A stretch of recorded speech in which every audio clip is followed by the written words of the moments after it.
Sachin, you must be getting tired now of people asking you questions and giving interviews or not? No, I think this is just start. It's the start of it. It's part of क्या चाहते हो?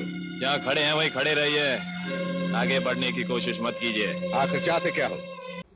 भारतीय cinema television में एक चेहरे ऐसे होते हैं जिन्हें आप देखते ही पहचान जाते, लेकिन उनके पीछे की कहानी अक्सर अनकही रह जाती है। ऐसा ही एक चेहरा था टॉप अल्टर का, एक ऐसा एंग्लो इंडियन कलाकार जिसने भारतीय मनोरंजन उद्योग को एक अनसुना आयाम दिया। टॉप में परखे बेशक अमेरिका से आए थे, लेकिन उनका और उनके पिता का जन्म हिंदुस्तान में ही हुआ। मसूरी उनका पैतृक निवास रहा, जहां उनकी पत्नी कैरोल और बच्चे जेमी और आफसा रहते थे।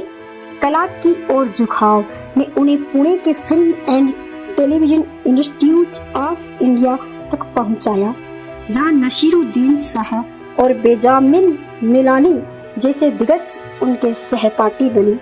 बाद में इन तीनों ने मिलकर प्रसिद्ध थिएटर समूह मोटले की नींव रखी।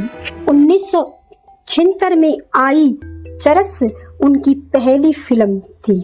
इसके बाद उन्होंने अनगिनत फिल्मों में गोरे अंग्रेज की भूमिकाएं निभाई।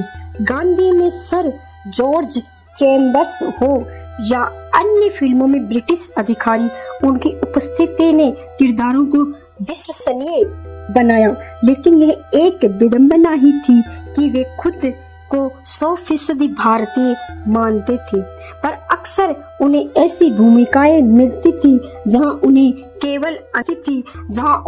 केवल अंग्रेजी परफ्यूम छिड़कना होता था। मैम साहब, जरा ध्यान से सुनो।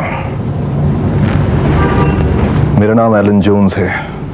मेरे माता पिता अमेरिकन मिशनरीज थे। मैं मसूरी में पैदा हुआ। मुझको हिंदी आती है, मैं हिंदुस्तानी हूँ। मेरा पासपोर्ट भी इंडियन है। मैं अमेरिका जा सकता वापस, लेकिन मैं गया नहीं, इसलिए कि हिंदुस्तान मेरा घर है, मेरा वतन है।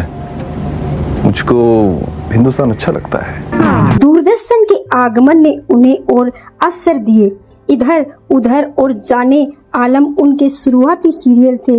भारत एक खोज में उन्होंने कई ऐतिहासिक यूरोपीय शख्सियतों का किरदार निभाया, लेकिन इनके टीवी कैरियर का सबसे महत्वपूर्ण सीरियल रहा जुगलबंदी। इसमें इन्होंने एक भारतीय जासूस की भूमिका निभाई। हालांकि यह सीरियल बहुत लोकप्रिय नहीं हुआ, लेकिन टॉप के लिए ये खास था।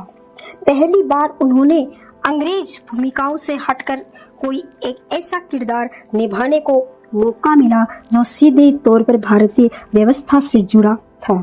टॉप अल्टर सिर्फ एक अभिनेता नहीं थे, वे एक उत्साही खेल प्रेमी थे। खासकर क्रिकेट के उन्होंने खेल पर कई लेख लिखे और स्पोर्ट्स पत्रकार के रूप में भी काम किया। Sachin, you must be getting tired now of people asking you questions and giving interviews or not? No, I think this is just start. It's the start of it. It's part of being a cricket star also, no? इनकी हिंदी और उर्दू पर अद्भुत पकड़ थी। वे इन भाषाओं के सच्चे आशिक थे और अक्सर उर्दू शायरी और आधारित मंच प्रदर्शन भी करते थे। उन्हें पद्मश्री से भी सम्मानित किया गया, जो कला के क्षेत्र में उनके अमूल्य योगदान की पहचान थी। अल्टर हमेशा खुद को 100% भारतीय मानते थे, भले ही उनकी पश्चिमी उपस्थिति ने इन्हें ऐसी भूमिकाएं दिलाई जो इनकी आंतरिक पहचान से मेल नहीं खाती थी। इन्होंने इस विरोधाभास को अपनी कला और जीवन दोनों से आत्मसात किया।